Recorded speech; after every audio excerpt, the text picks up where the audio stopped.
WGVE. Yeah, man. Yo, man, hold on, man. Y'all got to turn them radios up. Y'all got to turn them up. Turn them radios up. You're listening to The Sizzle You know it's all fizzle if it don't sizzle, dog. on Iron Skillet Radio and Iron Skillet Television. It's all up with the information that he had. Yes, we do. We have a special author in the building right now. Not just a special guest, but a friend to the show and someone who's going to explain and walk us through our lives and our mess in relationships, because we've all had messy relationships and we've all tried to figure out how we can get better in being who we are or being what we should be. Or maybe just being anything. That's where we are right now. But before we can do all of that, we have to understand how to be saved before the yes to forever. Now, there are 10 ways to prepare yourself for a healthy and godly marriage if you're a single woman, but I'm going to throw in there if you're a single man also. I'm just going to throw it in there. So I'll do that. I'll do it. So without any more delay, for those who have been waiting, we have Kathelene Ursery in the building. How are you, ma'am? Hello, gentlemen. How are you? How are you? I am doing wonderful. Thank you so much for having me on this wonderful show.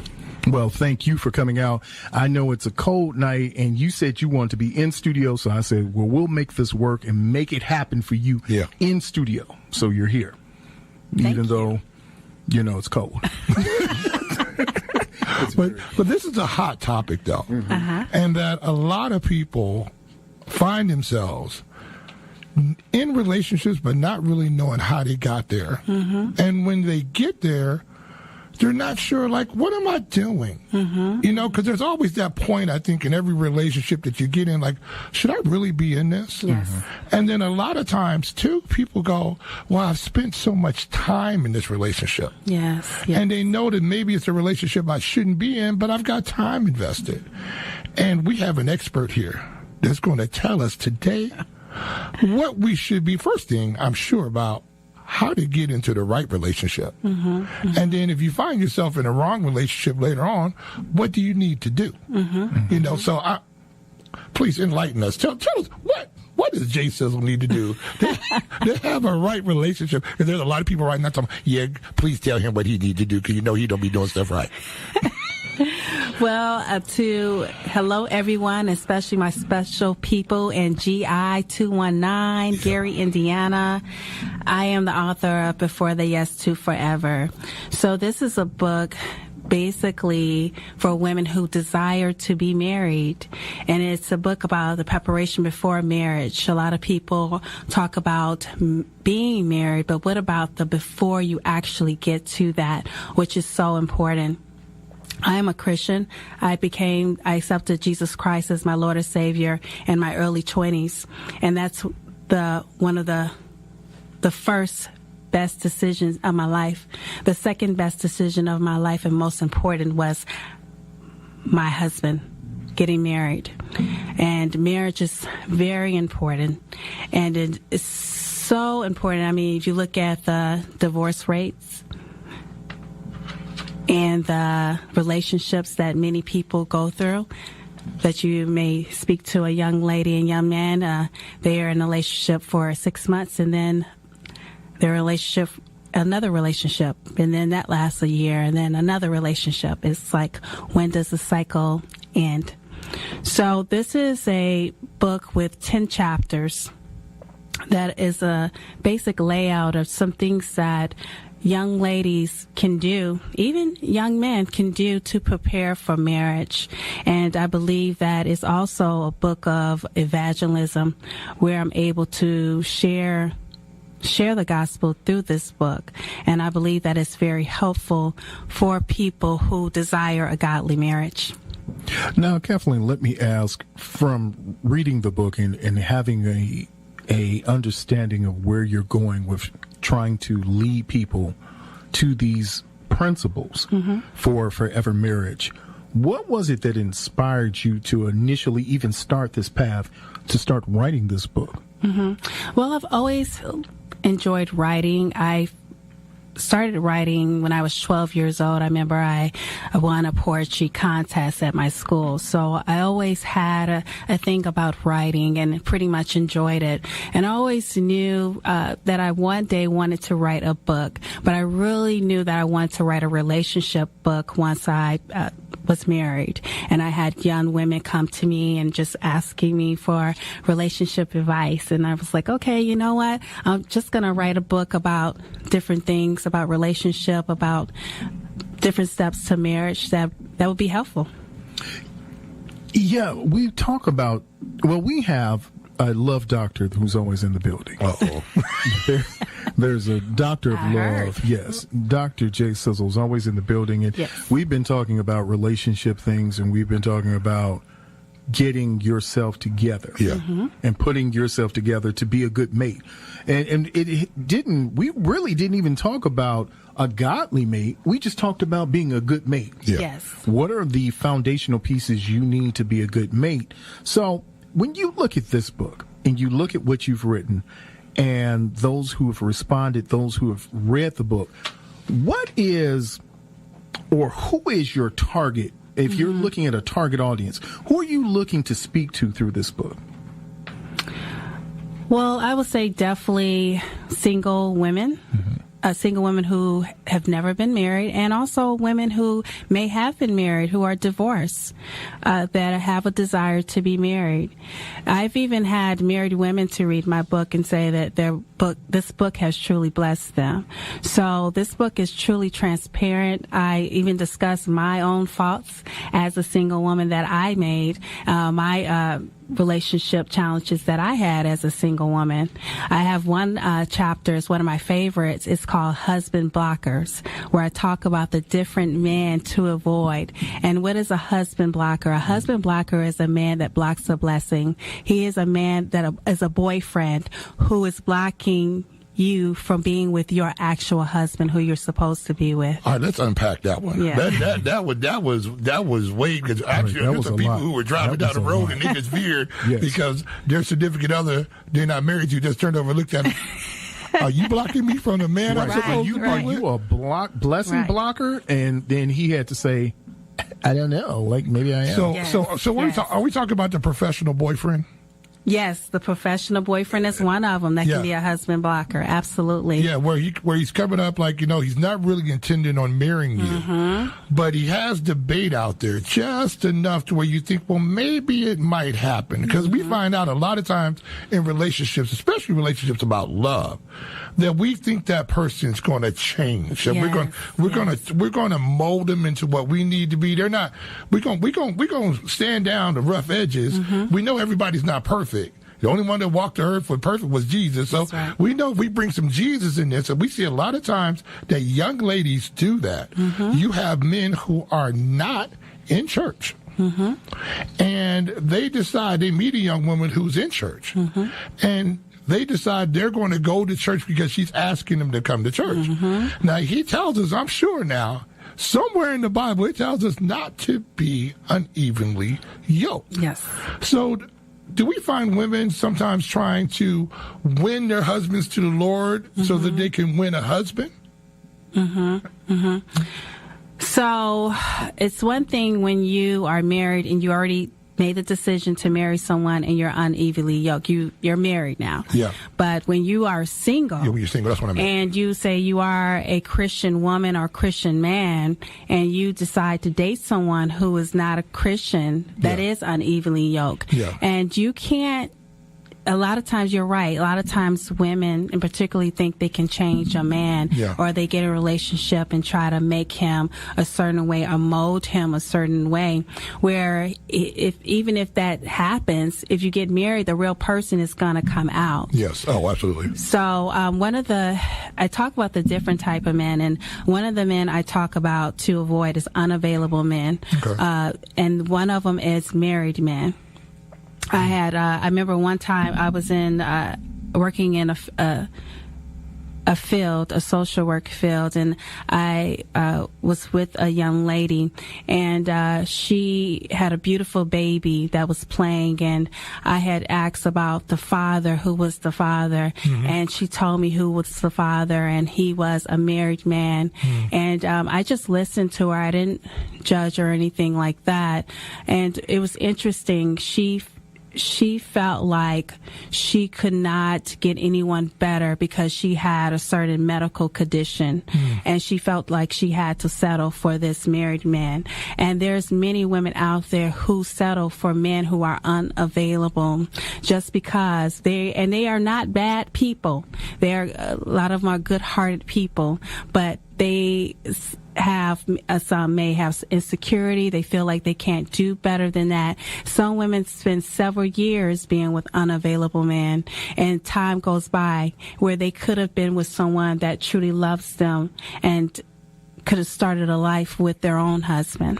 Why do you think they realize they're with a man that's unavailable? And if they do, why would they stay in that type of relationship?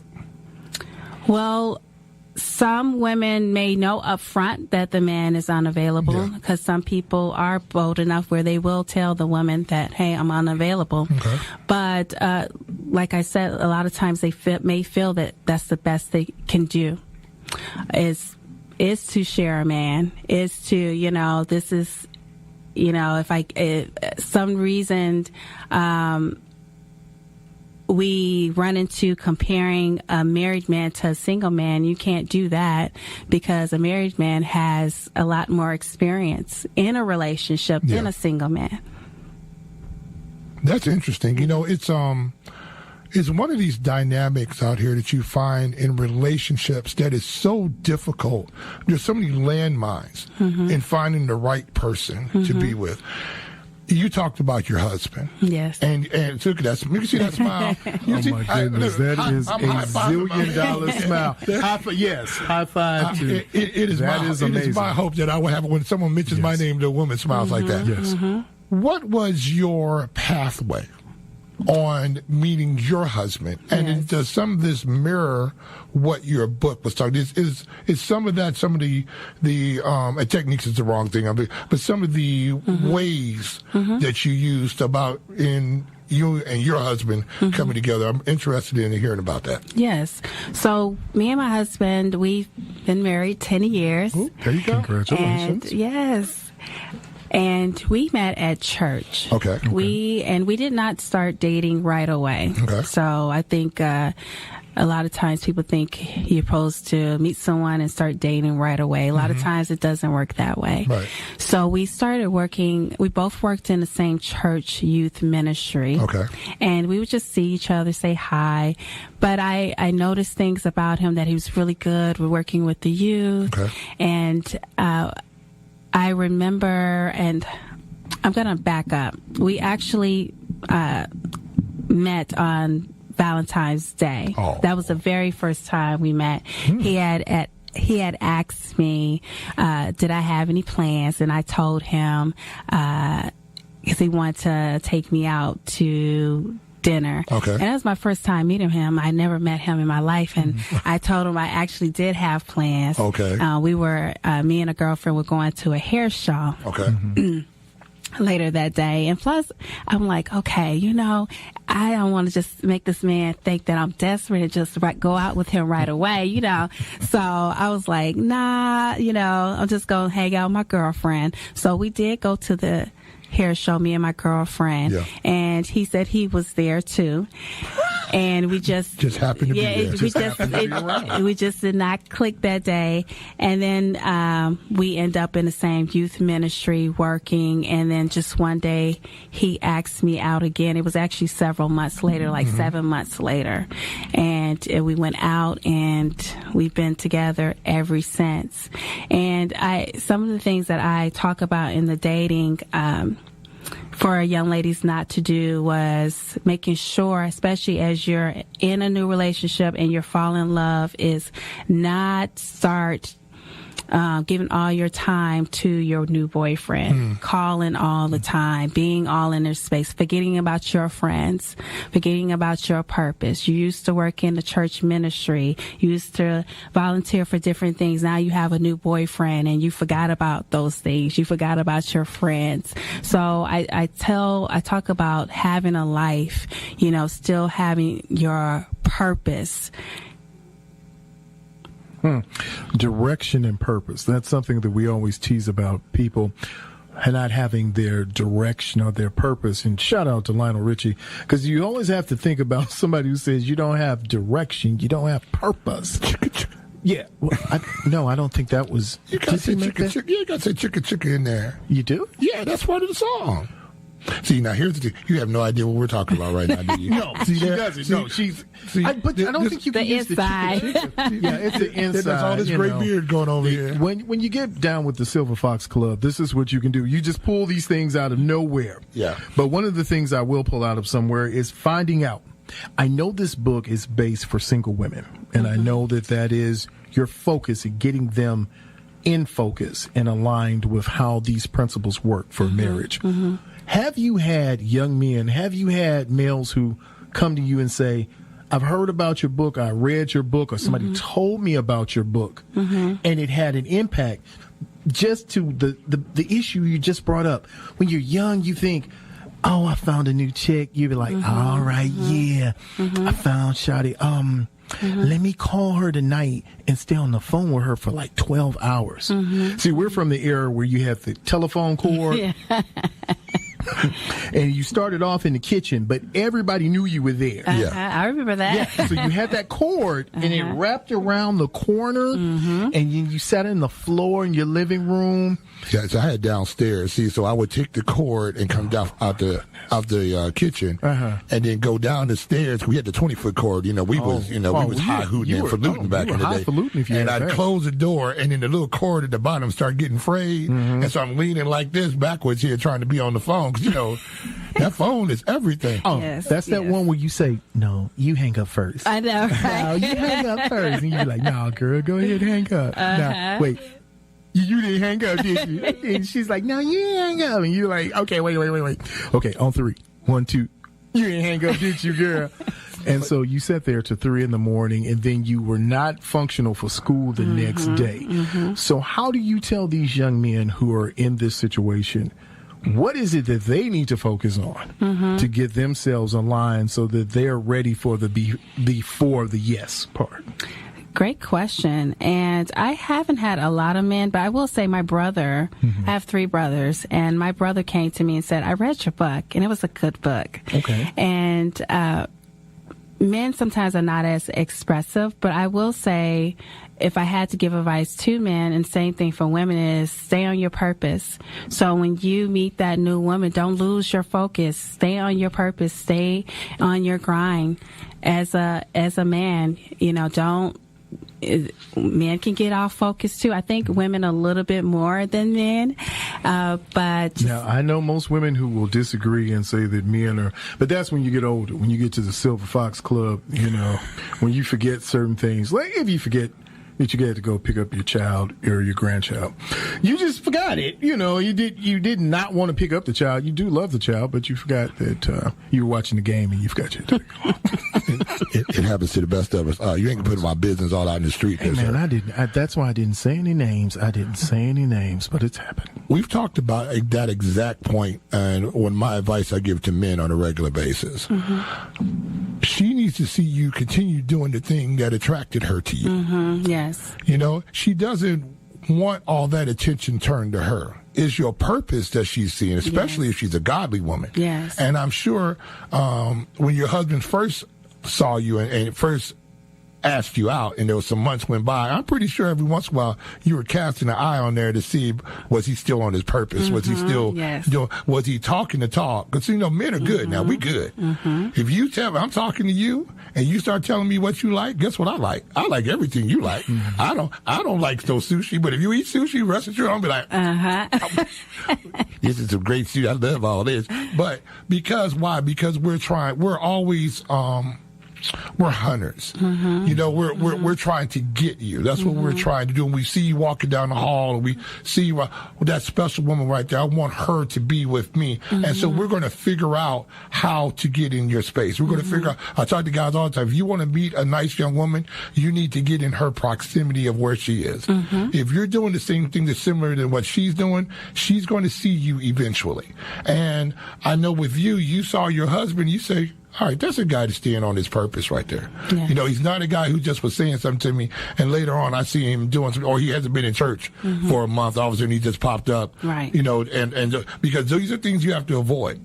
People's patterns are very, very important, especially when you're in a relationship with a person, because as you know, once you get married, relationship changes. Yes. You know, and so you need to be upfront with people from the beginning, but you also need to see what path are they on. And I'm really great to hear you say that, you know, see, because great minds think alike. see, I jumped in there with that one. You know, but what are some other things that you would say a young woman, if she's listening right now on a Saturday evening, and, you know, sometimes people so desperately want to be in love. Yes. They so desperately want to be in a relationship, especially when the clock starts running. Yes. You know, you see a lot of women, you know, they get up in their late 20s and in their 30s now, like 30's a new 20 now. Yeah. And all of a sudden they look up and, you know, they're 30-ish, and it's like, oh my goodness, I don't have children. Right. I'm not married.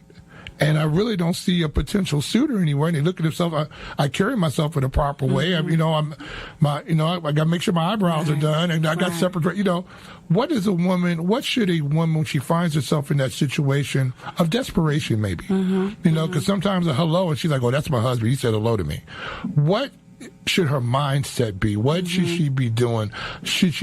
How does she wait for the right man to come to her? What are some steps that she needs to take? Right. So, when it boils down to it, everyone wants to be loved. Yes. Man or woman, you want to be loved. And especially around the holidays, it gets pretty hard for people.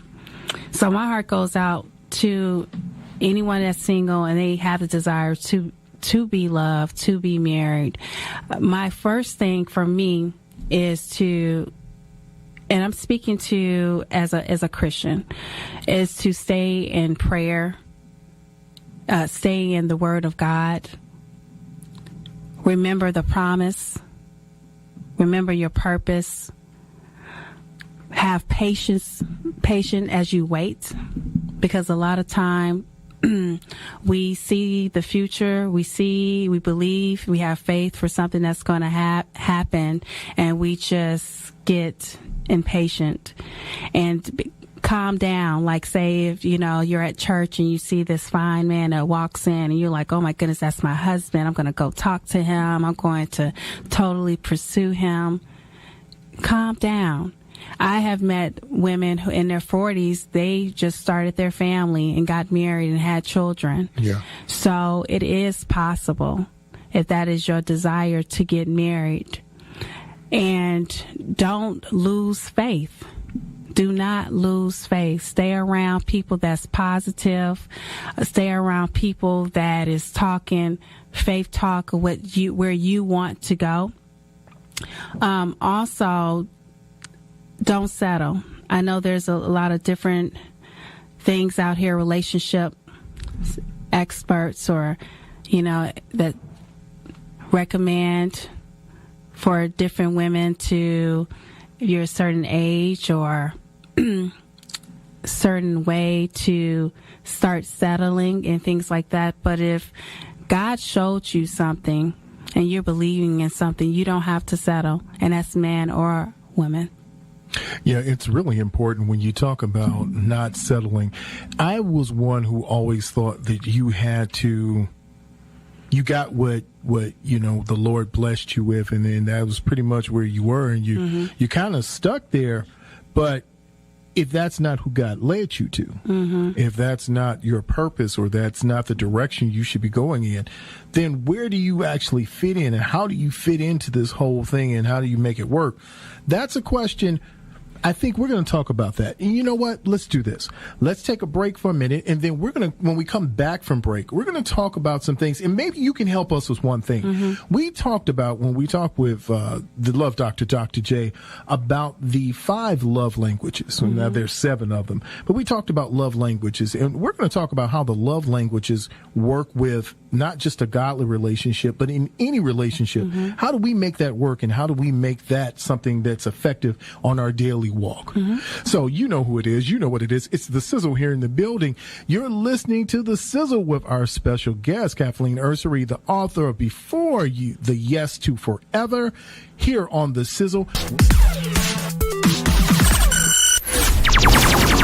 WGVE. Sizzle, baby! Sizzle! Keep sizzling. Great things take time.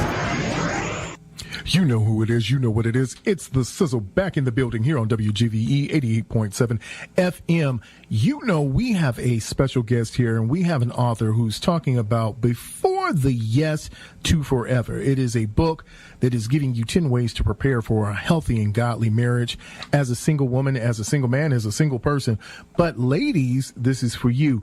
And ladies, let me make sure that you're following our author right now. So please tell people, how do they get in contact with you? What do they have to do? Yes, so you can check out my website, which is Kathelene.com, KATHELENE.com. I'm also on Instagram at Kat Ursery. You can check me out, follow me. Okay. So make sure that you've got that down. Make sure that you've logged it down.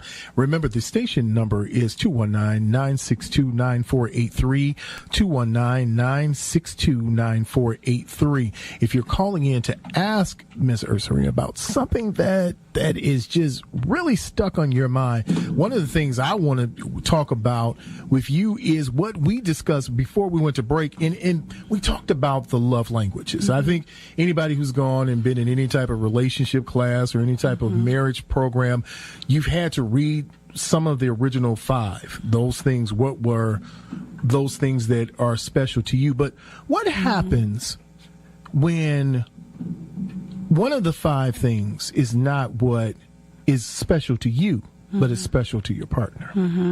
How does that work? Marriage is a partnership, and it's about, even if it's not particularly special to me, you should still try. So, for example, if I'm going to use a husband and wife, say a husband is special to him touch.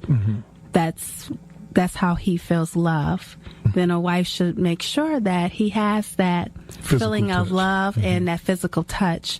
So if a wife, she has that affirmation where she needs to be complimented, she needs to, be told that that she's loved, then a husband should try to make that work for her, for affirmation for her. And even when you're single, it's good to know what works for you. What do you like? Because when you get married, that's another level. And it's good to know yourself. Hey, I'm a person that I need to feel cared for. I need to be loved. Or I'm a person that I like touch. I like for my man to hug me and hold me and things like that. So that's very important. Okay, so when we're talking about what's important, when we're talking about those type of things that mean something in a relationship, we have a caller who wants to really get some information from you about relationships and what all of this means. So, caller, you're on the Sizzle. Go and shoot and say what you've got to say. Caller, you there? I believe they are. We're going to try and get them out. Hello? I think we have thrown the caller away. Wait, dude, I had to call. Jay, how dare you? I'll be back. I'm going to get this caller. I shall return.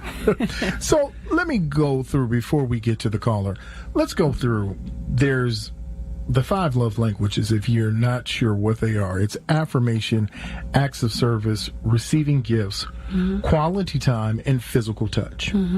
All parts of this relationship spectrum. if I'm in a relationship and, to your point, if I need quality time, but you need affirmation, how do we bridge the gap between those two elements of quality time and affirmation? You have to come together and work as a team and make sure it works for both of you all, because it's not, you do have different times in the relationship where it may be 80% for one spouse and 20% where it goes back and forth, where it's not all the time where, okay, you gave me acts of affirmation and but different things may happen. Maybe it's a health challenge or things like that, but for the most part, as a married couple, you work together to make sure that you both are fulfilling each other's needs. All right, we're going to try this again. Caller, you on air? Caller? Hello? It says it's on air right here. It's blinking right now saying on air. I think you're doing this on purpose. I'm going to push some buttons. I'm going to leave this call hot. So hopefully you all have a chit chat for a second. Okay. I'm going to get this call up on air because it should be working right now. I shall return. I'll be back. So, okay, since you'll be back, let's go to when we talk about being in relationships, and sometimes we feel we get stuck in those relationships. Sometimes we have relationships where you feel obligated to be with that person. We talked about that before, and we said, you've been with someone so long. How do you reconcile that time when you've been with someone maybe 2 or 3, 4 or 5, 10 years? Now you're together and you're saying to yourself, what do I do? How do I move forward in this? Maybe I do, but maybe I don't want to move forward. We're talking about someone that's not married? Someone who's not married. Okay. Well, it does happen. And I would say make your choice definitely before you get married. Okay. I respect a man more who doesn't show up to the wedding. Interesting. And then to get married to a woman and waste her time. You get married and then you decide years later you're not interested. Versus a man who told her before he got married, hey, this is not gonna work out. This is not it. And sometimes you're single, the relationship may not work. You're a woman that's dating a man and you realize that he is not for me. This is not who I believe is supposed to be my soulmate. It does happen. I as a single woman, dated a wonderful man, say particularly, and it's just, you realize that you just don't match, and this person is not meant to be your husband. It's not clicking. So in relationship to a marriage, so now let's flip it on the other side. Now you're married. Now you're invested in the game. Now you've got some skin in the game. You've been in there some years now, and you're finding that this isn't working the way it should be working, or this isn't going the way. You're not listening to my love languages. My love language used to be rib tips. Anybody who knows me, it was a large tip of sauce on the side. You can hold the salt on the fries. In fact, you can hold the fries now, but I do need white bread, and I need a large tip sauce on the side. Shout out to Big Daddies. But I'm just saying, right? Food is so good. I'm just saying that now, Mr. Biffle, if you want to come down and bring a large tip, feel free. We're always receiving, but no, I can't. No, it's probably Mr. Biffle trying to call. I think what's happening, I think the caller's calling and they're putting the phone over here talking about this is my love language. I think I'm being stalked right now. It probably is. Knowing you, this is probably somebody who's trying to call you to give you a message. I think that's what it is. But so you're in this marriage, and you're there. You're invested. You have time in the game. Now you're trying to figure out, what do I do? How do you move forward when you get to that crossroads in a relationship or a marriage, when you've got to figure out, do I go left or do I go right? Well, the first thing is, I'm going to speak from a point of view as being a Christian, so say it's a Christian couple, because I personally don't know how people do marriage if they are not Christians. Okay. So if you're going through a challenge in your marriage, bring it back to the basic, which is God, the Word of God, prayer. Prayer works. You know, you may have different times in your marriage where maybe a person's given 80%, maybe 20%, maybe different factors in the marriage. But prayer does work. And I talk about in the book, this later in the chapter, if a couple just have just an ounce of faith, then they can make it through. And surrounding yourself with other godly couples. Single friends are good, but you need, as a married couple, you need some solid married couples who have, or just one married couple that has a good, healthy relationship. How do you know that married couple has a healthy relationship? What are the signs? What are those things you should look for to see a healthy relationship from a married couple? Well, no one truly knows 100% a person's relationship, but you can kind of tell by the way maybe they look at each other, the way they talk about each other, and things like that, that it's a healthy relationship. And usually when you're friends with someone, you pretty much kind of got an idea, oh, yeah, that's a healthy relationship. Nah, that's not not doing too good. Yeah, they're not. So, like when you mention a husband who comes into the studio with you, see that look? That's the look right there. And boy, this is so special. But I'm wondering about those couples who are married now, who when you mention their name, the look goes to. Yeah, it's the girl, I wish he would just leave. Yeah. Every time he comes in the room, you're like, oh my God, he's here again. I wish he'd just go. Yeah. And that's a good, I'm going to jump on that one just a little bit. In a marriage, you know, we usually starts all the flame. You know, the hearts pitter pattering. If you just listen to them breathe, it's like, oh, yeah. Boy, nobody breathes like they do. Yes. But after a while, they say familiarity breeds contempt. After a while, you know, how do we not allow that contempt for a person? Because most of the people that we date in our minds are two-dimensional.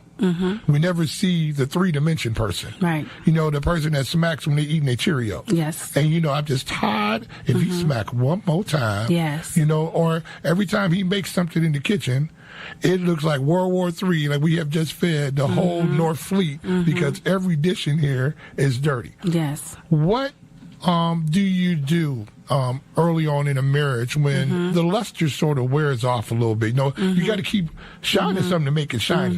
What are some tips you would say for especially women right now who are in relationships and might find themselves in that position? Yes. Love their husband loves them, but we don't want to get that look. You know, when he walk, I said to a lot of men, one of the litmus tests for a man if you have children is that do your children come meet you at the door when you walk in the house? You know, if your children don't acknowledge you as a man when you walk in the house, there's a problem in the house. And when you find yourself in a relationship and it seems like that that luster isn't there, we don't know it's going to stay the same all the time. What are some things that women can do or men can do in a relationship, in a godly relationship? What are some things that you think that they can do? Yes, you brought up a good point about meeting dad at the door. Absolutely. One of the things with my husband, when he comes to the door, my boys, we have 2 boys, 4 and 8, and they, just the sound of the key, Daddy's home, oh my goodness, Daddy's home, and they meet him at the door. So that is a good point. One of the things women can do is, for one, don't lose yourself. It's very easy when you get married, especially when you have children, to lose yourself. Say your looks, maybe you really kept up with the way you look and things like that, and then you start falling off with the way you look and things like that. Your eating habits, even social, even your purpose. So not losing yourself, especially if it's something that he was attracted to you about. So that's very important. And sometimes with couples, you have to do sometimes new things.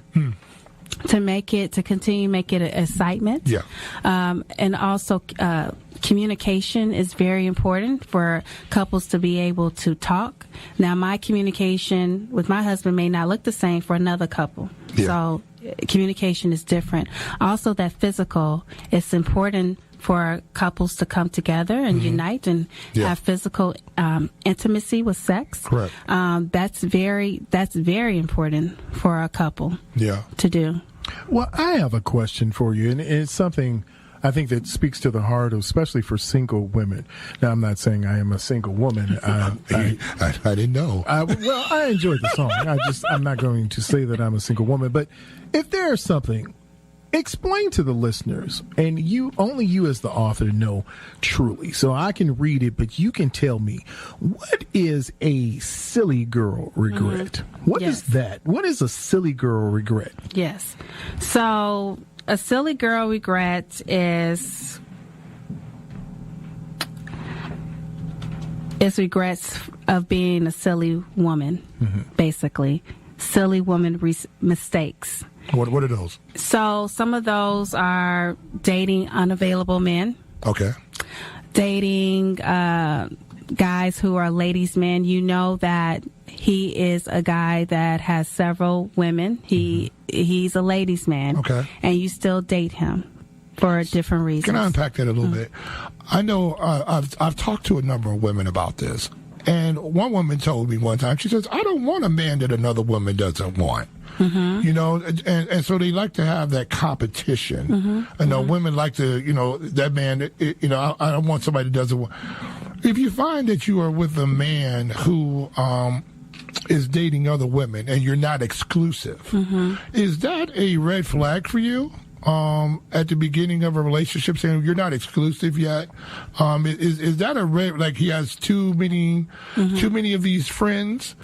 Well, really, especially if the man is attractive and he has a job, and you add that he's a decent man, and you add that he's a Christian man, he's going to have other women that want him. Yes. So to assume that you probably are the only woman that he's talking to is a little naive. Yeah. So, but when it goes to, for me, if I was a single woman, a Christian at that, if he was having sex with different women, that would be an issue for me. Yes. And I think women should be mindful of that, unless he's made the decision, say if he's on the other side where he has female friends, if he hasn't made the decision that you all are exclusive, then you really can't get too mad unless you add that conversation. Can I touch on the female friend side or the male friend side, you know, of the opposite sex?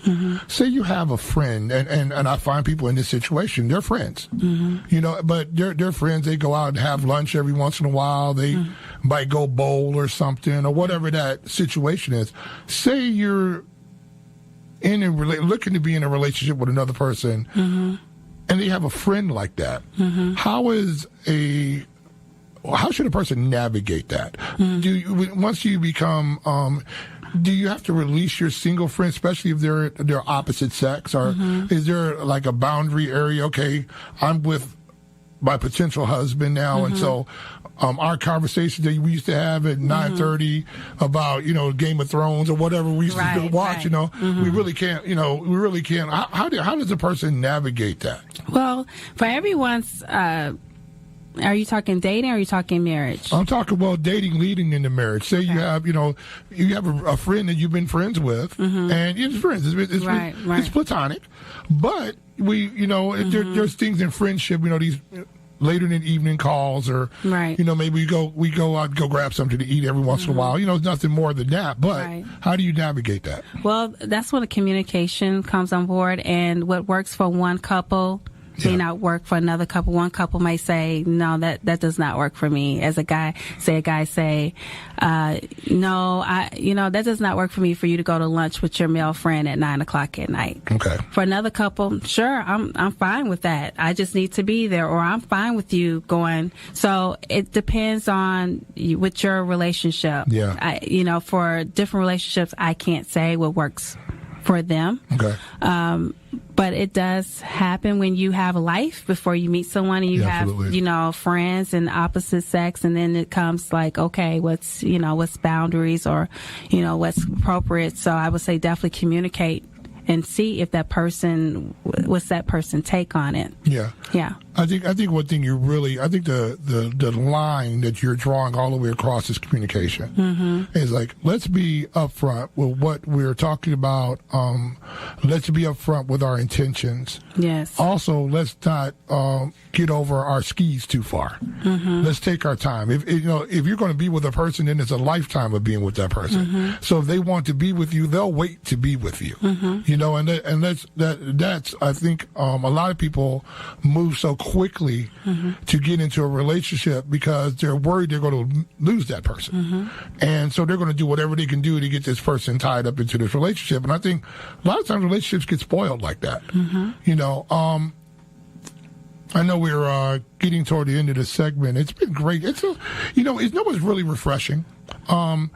You have women who come on and talk about relationships, but a lot of times it's me-centered with that, and for you it's not that. It's been we-centered. It's about what we're going to do as a couple, what we should do. And I think that is the overall foundation for a solid relationship, is that it's we. That's right. And even though I have my path that I'm going and you have your path, and we both were going that general direction, and you still must move forward. We expect you to do that, but we have to consider each other and communicate with each other. And I think that's the biggest thing that I'm taking from this. Yes. And definitely your book, I know, is going to give so much advice that people really need, because you really don't hear, a lot of times you hear advice from a godly woman, and they're going to come in with the Bible and they're going to whack you upside the head with a couple of verses, but they're not going to really tell you how to use that information. And you saying, look, I'm a godly woman, but let's keep this word in the real area here. Let's talk about some real things. Yes. And let's talk about some things, especially communication, the physicality between your husband. You're talking about these things need to continue to go on in a positive relationship. But you don't hear that a lot of times from a woman, because a lot of times they don't want to expound on that part. And I think it's really refreshing that you're doing that, especially and tell us again, how do we get your book? So my book can be purchased at Kathelene.com, KATHELENE.com. Okay. And you can also check me out on Instagram. On Instagram. And one more time. Kathelene.com, KATHELENE.com. Because me, I'm driving down the road right now talking about that's Katie with a Q, and it has been wonderful talking to you. Yes, absolutely wonderful talking to you too. Before you go, though, there is a question that was asked repeatedly, and I would be remiss if I didn't ask before you left. One of the things that we've got to talk about is, and it's in the book, and ladies and gentlemen, if you have not gotten the book, make sure that you bless someone with this book, especially it is the holiday season for Christmas. This is a stocking stuffer. This is a true blessing to someone who needs that guidance and direction. There are many single ladies out here who are trying to find what is the blueprint to keep going. But one of the things you talked about in the book was letting him take the lead. One of the things that's come up on social media, it's been the discussion, the Kevin Samuels debate of the high quality man. And we get all into this debate, especially with melanated, what I say for our black folk, all melanated people. We get into this who's going to take the lead, or black women too aggressive. There's a new study that women in New York are, oh my God, all the black women in New York are too aggressive. Yes. Well, okay. Is there a reason? Is there something why they're that way? But the question is, how do you, as a godly woman, allow your husband, your mate, your fiance, the person you're going to be with into your forever, how do you let them take the lead? Well, for some women, that is hard. And I talk about that in the book, that some women say they're single. They don't let the man take the lead because they don't trust that they don't trust that he can take the lead. So they may need to get with another man that they can actually trust his leadership.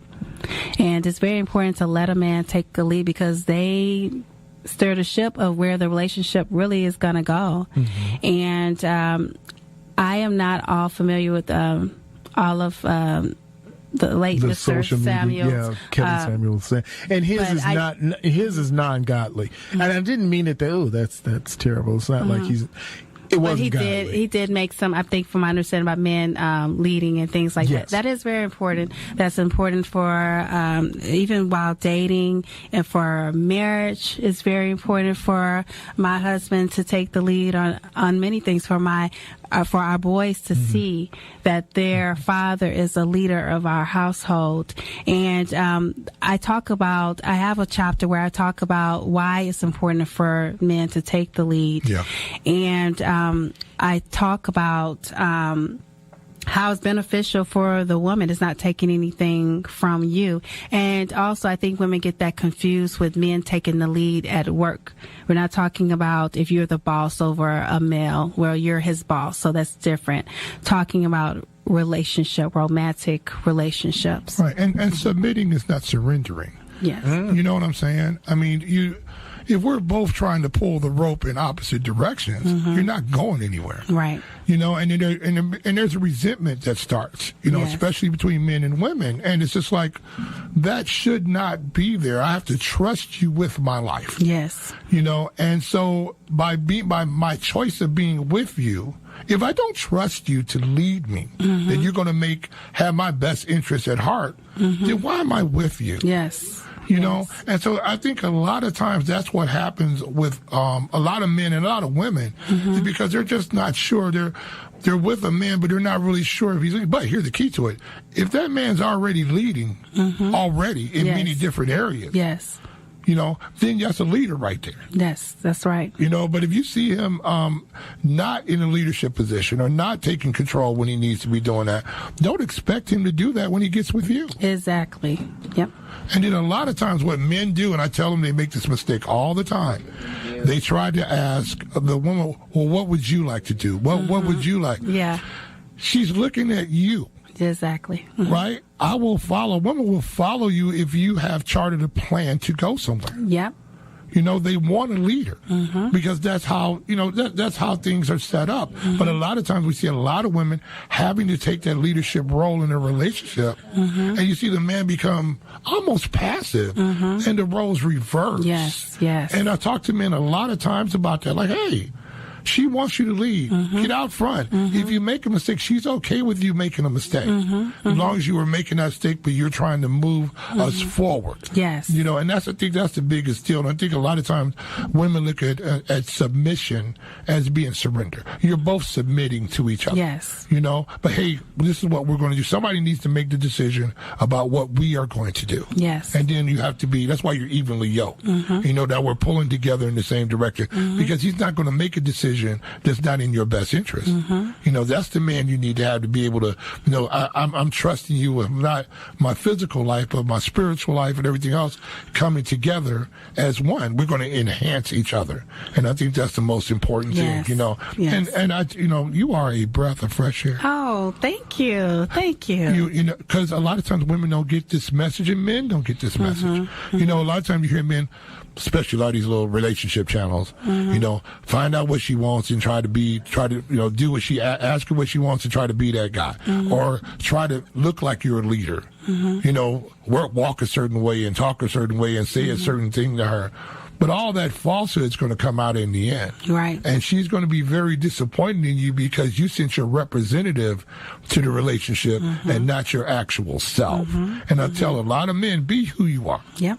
Because guaranteed you, if you've been around that woman's circle for a while, this wasn't the first time she's noticed you. If you walked up on her and said hello and she decides to hold a conversation. Because every woman knows how very quickly, if they don't want to hold a conversation with a man for too long, they know very quickly how to end that conversation. But if she's going to take time out of her day to have a conversation with you, then she's already said, okay, he may be somebody that I want to get to know better. Why? Because I see how he's moving. And I think that's why, and men need to understand that if she's stopping and talking to you, believe me, rest assured, this wasn't just out the blue unless you ran into her in the grocery store or something like that. So, see, we know. This is fabulous. Well, again, if you have not and you need to take your time, go to Kathelene.com. Make sure that you find the book Before the Yes to Forever. Yeah. This is not just an instruction manual, but it is a true blessing to someone to be able to give them a guide for those who may. And I'm not saying just ladies. I'm not saying single ladies. I'm saying for men, women, anyone who needs to take the time to learn your relationship.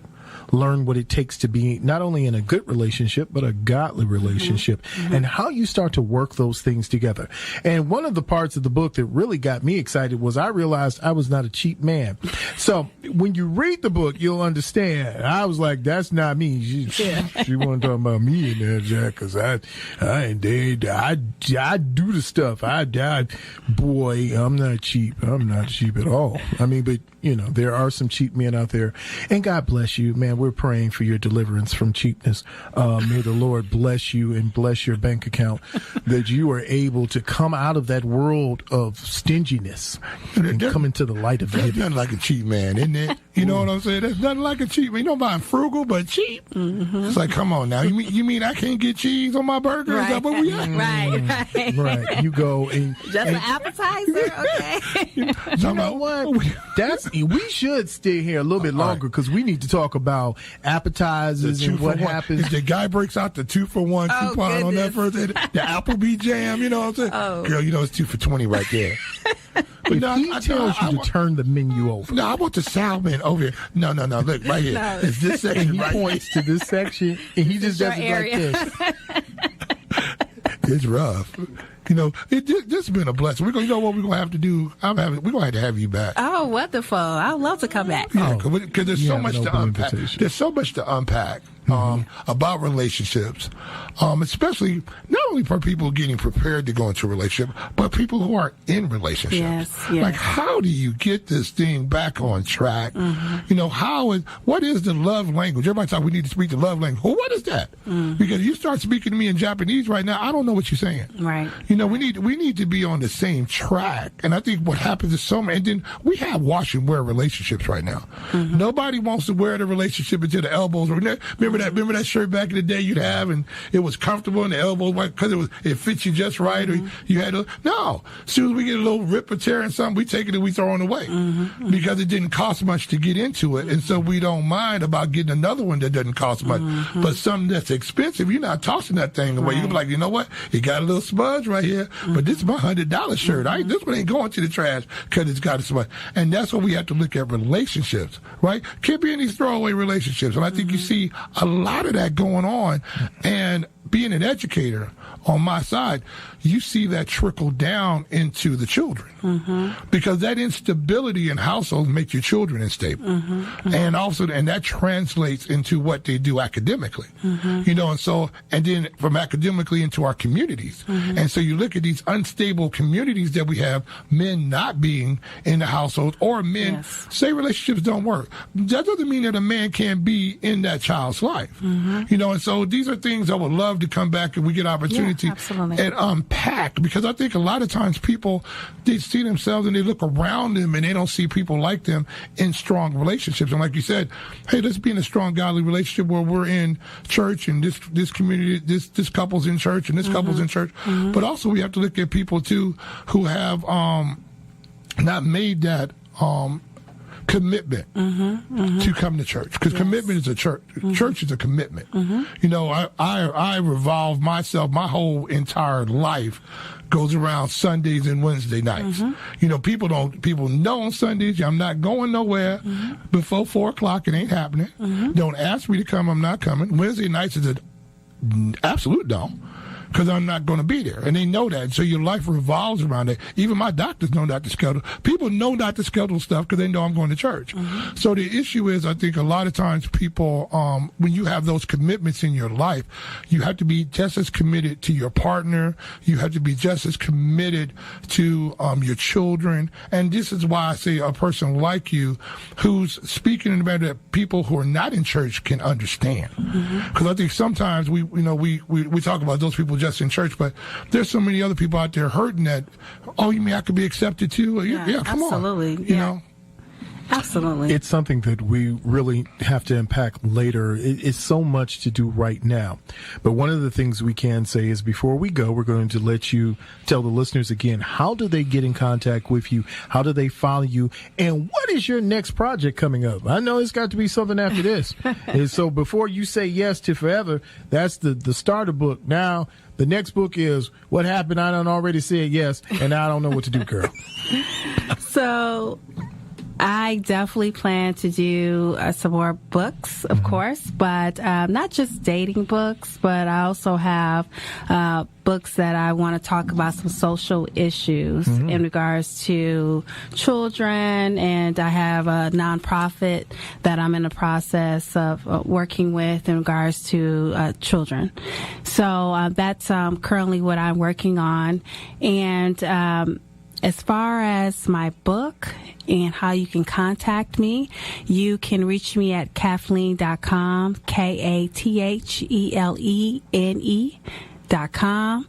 I also can be reached on Instagram at Kathelene Ursery. All right. So you've made sure that, number one, you know how to get in contact with this wonderful author. Go pick up the book. Make sure you put it in your shopping cart. Make sure that you bless someone with it, especially if you have a young daughter, a niece, a friend, a coworker, someone who said, you know what? I need to find a relationship in 2023. I need to get I need a man, girl. And I mean, like a real one, not like the guy that I watched, like Idris Elba. I thought he was my man, but he's not really my man, girl. And what you've learned, one thing you can say that you've learned is that if a man has a old shirt that's worn at the elbows, there's a possibility he's a cheap man. But if he has a shirt that's $100 shirt that is not worn at the elbow, but it just has a little grease stain on it, then that man might be the quality man. That may be the one that you need to lead you. Is that what we learned today? You know, here at SIZZLE University. Yes, sir. Yes, sir. Well, I'm and remember to like, share, and subscribe to Iron Skillet Sports on YouTube.